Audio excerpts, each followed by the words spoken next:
Hey man, welcome.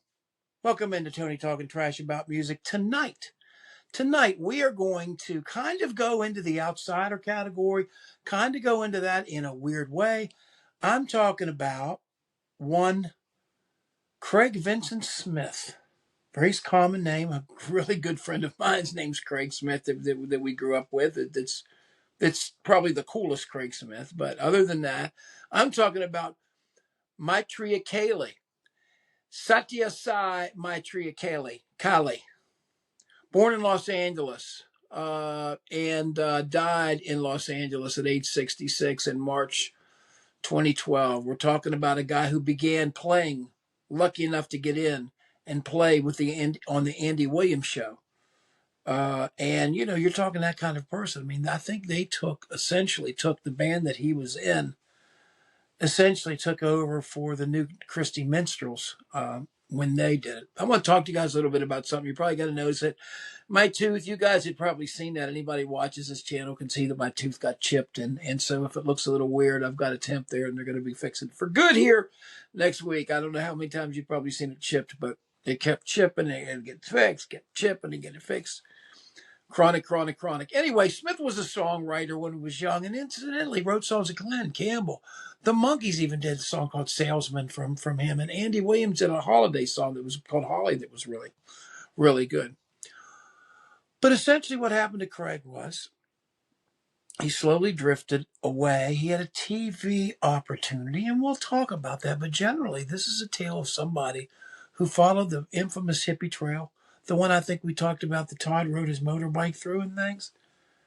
But things didn't go so well for him. He fell into very quickly from somebody who was a teetotaler to somebody who overtook and went from smoking weed just directly into LSD, took off down this hippie trail, separated from his party, essentially was yelling at somebody in the marketplace, and they just waylaid his butt, chased him through the area. They said he was threatening people with a knife. Bad place to have a bad trip or whatever happened to him. He ended up being allegedly raped. And eventually they said made it over to India, but somehow, there's some story that the consulate, some of the consulates over there had something to bring him home. But essentially, give you a very, very quick some other stuff. His father, believe it or not, Chuck Smith, was the manager of the Jade Room, famous Jade Room, a nightclub owned by Larry Potter out there, and Chuck Barclay was his stage name. But anyway, his parents died, and that'll come into that. His parents died, 78, one from a stroke, and the other in 98. But he started off with this band, and I talked about that band, the Good Time Singers. The Good Time Singers were on the TV show. They did a long, extensive touring in these things. So he had unsuccessfully auditioned supposedly for the Monkees when it happened, and instead, put his a pilot called the Happeners, and it was a trio. And then born out of that, there were three of them. There were Chris, there was Chris, and Lucy was the guy's name, and of course Craig Smith. And the Happeners co-star here, they had a third gal that was in, and it was a big deal. They had a number of demos signed to Capitol Records. Same thing as Brian Wilson. Actually knew Mike Love quite well later, which is kind of strange because I think he was doing the drugs and stuff. And Mike is not the kind of guy that did that. I think he met him through transcendental meditation stuff later.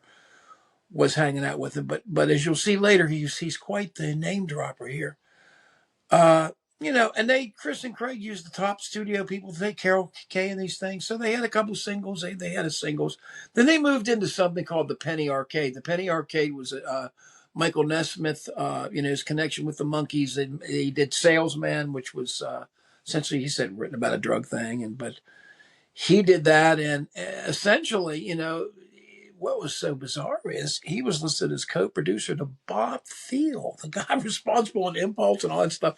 I mean, and the stuff down in what was that, Flying Dutchman and all that stuff. I mean, that's some That's some high praise back in the time. He had a song called Country Girl that Glenn Campbell did. And then he just went kind of straight from marijuana to LSD, and he's decided he's going to go to Asia. So he began using 1968 during his travels. Smith, during the travels, took LSD on a regular basis. Copious amounts of hashish, they said, while in Afghanistan. And he decided to go by himself to India. Arriving in Turkey 68 via Austria and Greece. Met up with some folks in a VW van. They hitched a ride in a lorry transporting the people and on an oil bus to Iran. They passed through Afghanistan. At that point, he left his companions a few days in Kandahar while they went on to Kabul. Now you're in crazy territory there now. I mean, that's you think about this period of time, and even then when Todd did it, like later in 1975, 76 was astoundingly late. But nevertheless, he never joined him back in Kabul. He split up with him because he got ran through the market with a knife, threatening people, and next thing you know, man, beaten close to death, robbed, and kidnapped and raped, essentially.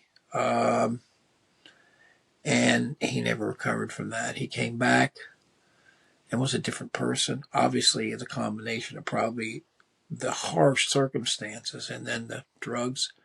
There is a wonderful, guys, here's the best place of all to tell you. There is an incredible thing we're going to leave the link on for you, of Acid Casualties, which has quite a few of the artists that, a lot of them which transcended some of their things. There's Sid Barrett on there, and who else did they have on that? Some different people. But they had this guy, and it is one of the best ones that they did. There's something about this guy's music, and during the period of time he came back, he recorded some with the Penny Arcade before the stuff never came out, the stuff with Nesmith. Held on to that, and then came and started recording stuff on his own. So he came back to U.S. in 68 or 69, and had to live with his parents. And that was always a fractious relationship, and he started changing his name, and they thought he was weird. They thought he was institutionalized, and perhaps for a little while, and medicated for a short period after he was back. But he continued to get royalty checks, and he was with some people, and he's with a girl, and he split up with the girl, and then he decided to travel all these places. He went to Peru, Ecuador, Bolivia, Argentina, a lot of them in South America. And after he came back from South America, he and the girl became engaged. Now, when that engagement fell apart, you will soon see the ramifications of that. The deterioration of mental health happened from 70 to 71. And when you look at the artwork to some of the record which happened, he proclaimed to be a messiah in 70 and 71, king of the world, like they all do. Erratic and bizarre behavior increasingly became more pronounced. He probably had a brain injury from being over there. And some of his friends, heard voices in his head. Some of his friends had to get restraining orders against him because he just became obsessed with things. And he visited his old girlfriend Heather in Miami, and then and Sheila McRae was asked to leave by Sheila's new husband. Sheila's new husband evidently woke up and found him hovered over their bed with a knife. I mean, that's the kind of thing. It's just not really compatible with things happening. So, what happened was, in 1971 and 1972, he wrote the solo records Apache and Inca in 1971. They were self-released in 1972. They both recorded that in the liner notes to both albums. And, hey, everybody, happy Record Store Day, folks. I got my copy. Dun, dun, dun, dun. So this is somewhat of an unboxing of this masterpiece. Look at that. You want to know what you're dealing with. Look at that in the upper right-hand corner.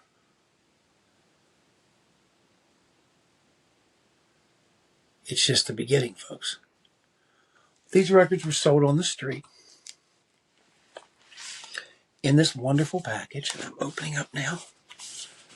You get this booklet, which talks about it all. I'll show you some of the pictures in it.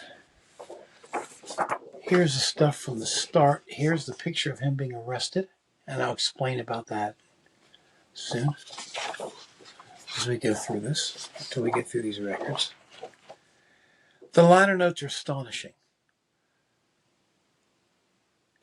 Words and lyrics by Maitreya, Apache, a patch, he piracy again. I'm just telling you, man. The lyrics are painted in here, but all through the lyrics are other things in parentheses that seemingly don't have a whole lot to do with it. He has a picture of, you can see, of Frank Zappa behind this. You know, Frank Zappa wrote on this that he liked, you know, he wrote in his own handwriting that he liked one of the songs, and he actually had done that, but he loves the name drop, like Mike Love is here. But I mean, some of this stuff, I mean, it's just, he talks about these different girls and stuff. Now, here's a picture of Cheryl. This is the one that he fell in love with. That really, you know, he was too much to deal with, and you can't blame him. They ended up breaking up. He was the one that got married when he came back from here. Here he is today, with shaved head, that he decided to change his name to Maitreya when he came back. There's a childhood picture of him. This booklet is great. It's a lot of stuff I've never seen before. And there's the Heaveners. There's the band he was in, the TV show that they did the pilot on.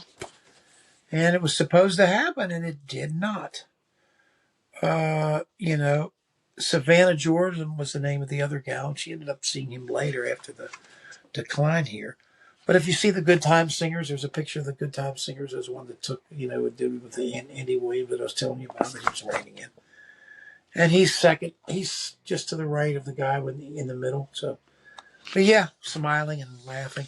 But you know, and here he is again with the Penny Arcade, and that's the band that was produced after that, you know, with Michael Nesmith.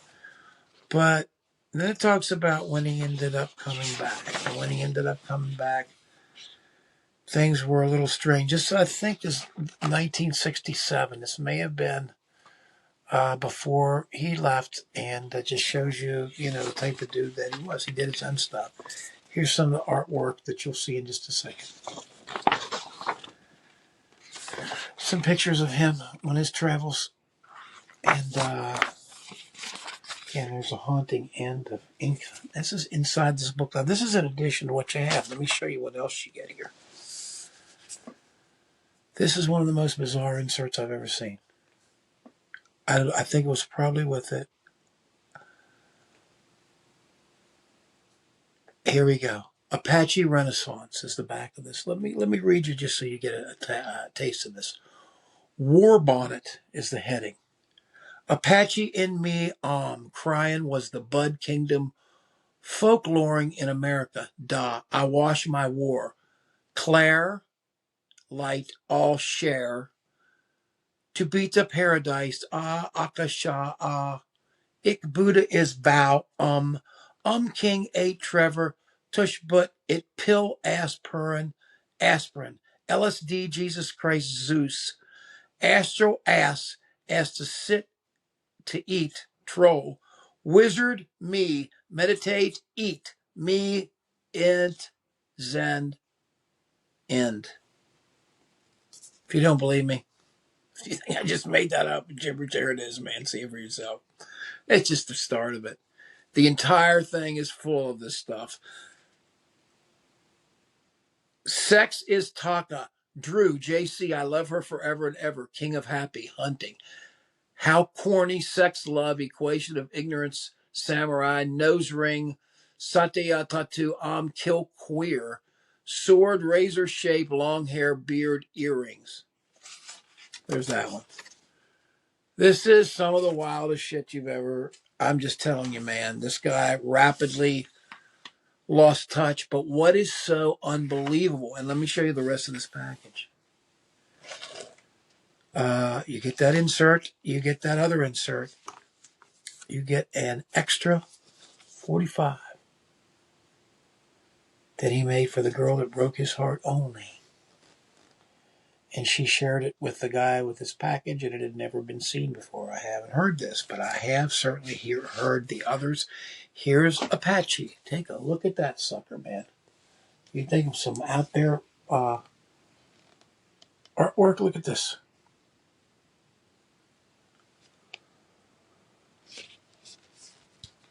Yes, this is part of our Outsider series, guys, but it's also an unboxing and a record store day.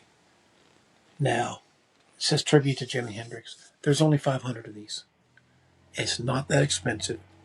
You better get it on record store day. I mean, it's beyond record store day when you see this. But there's a part on the back, like Zappa said. See that? And he puts it right on the record.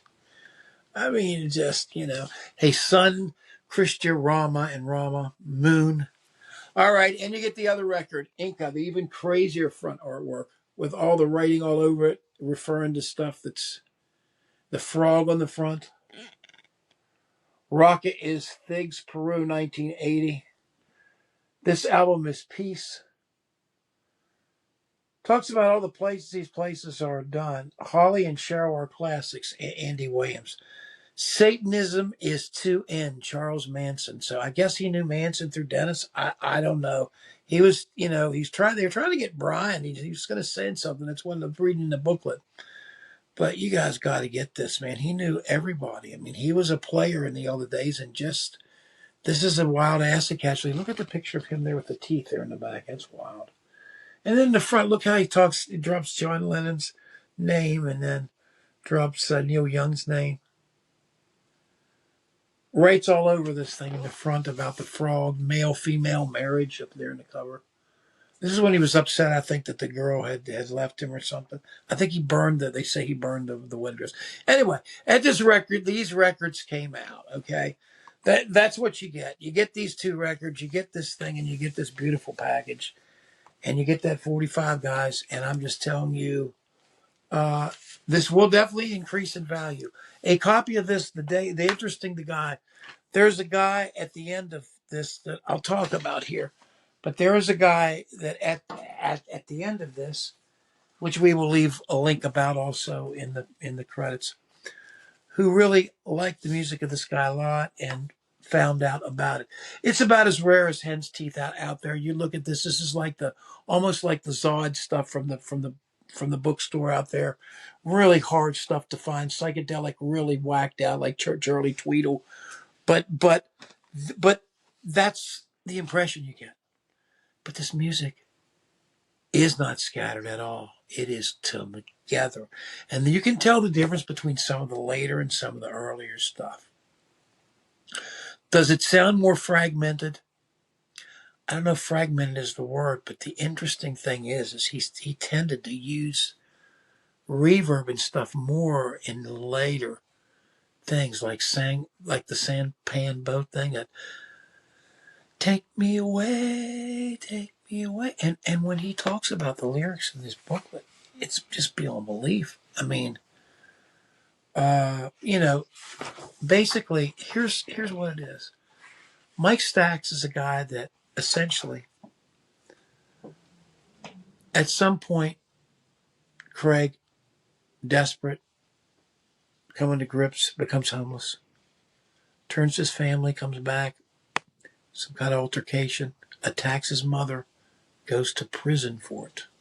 So it's probably not the first time if he goes to prison. Sometime in 73 or whatever, he gets this tattoo right in the third eye here. And it's very haunting. And Joe's got a picture of it here. But anyway, we pleaded no contest to charge of assault and went to there after he came out and was released from prison. Savannah, this is where Savannah comes back in from the Happeners. The girl in the trio claims to have seen him. There's hardly any sightings after this whole prison deal. He goes to prison. Susanna sees him and doesn't really think he's acting like he's really mentally ill. Now, obviously, he's down and out and such. But he drifted in and out of mental hospitals for a long time, and eventually, because of funding and the way it is, he ended up homeless. The interesting thing that the gentleman that produced this Mr. Stax is, and he had an assistant, Gary Smith here, that helped him. Here's what he says at the end. Despite a diligent search for many years, the original master tapes could not be located. In all likelihood, they're tossed into a dumpster behind Custom Fidelity in '74, along with the rest of the company's archive. So they went out pretty quick after that happened. But anyway, the Penny Arcade record was released as not just the Freeze. These two records happened. He ended up dying on the streets on March 16th, 2012. And his family didn't even pick up his body, his ashes. They knew where his family was. His family said, no thanks. Now, man, everybody's entitled to feel the way they feel, but it's clear the guy had mental illness. And I just can't believe it was very comfortable for those parents, having taken that stand to actually go into the stall and die after that. And they live while he's there, and the family refuses. Anybody in the family refuses to pick up his ashes. So Mr. Stax did, and crazy. But anyway, it is a harrowing story. It is a story that is very, very rare, and this is going to be a sought-after mother. There's 500 of these folks. I haven't played the vinyl yet. I haven't played it. I had the CD for years, and I'll be truthful with you. I sold it for a F-load of money a long time ago. And this was a long time between this. But I was so excited when I saw this. I told my friend Bart that we had to have this. Anyway, I have another idea, guys. I want to run something else by you here on the record store. I think I'm going to do a feature. I'm thinking about doing it with Bart, where Bart shows us some of the cool stuff that comes into his record store. Us all being record geeks. We want to come check it out, right? Anyway, thanks for hanging in there, and please get this as soon as you possibly can, man. Please hit the like button. You're always going to get the weird stuff here, guys. Please hit the like button. And I appreciate you subscribing. And we're on the Thanksgiving holiday, Christmas holiday. Thankful for you. Thankful for everybody. Thankful for art that provides a different perspective. This guy had despair in some of this record, but what's interesting about it is the story, and you look at the record and then you listen to the music, because the music is fairly normal. It's beautiful, especially the Penny Arcade stuff. I mean, it's psychedelic a little bit, but it's certainly not anything that's disorganized or disassociated like a Skip Spence or a Sid Barrett. It's not like that, and that appeals to me also because of the irregularity of it. But this is something. You guys should watch a documentary about this. This is something that's not known by a lot of people. But go snag yourself your record. You're not going to lose money on it. You'll at least, if you don't like it, you'll certainly be able to find a buyer for it. Thank you guys a lot. Have a great evening. Leave your comments below. Thank you. See you next time.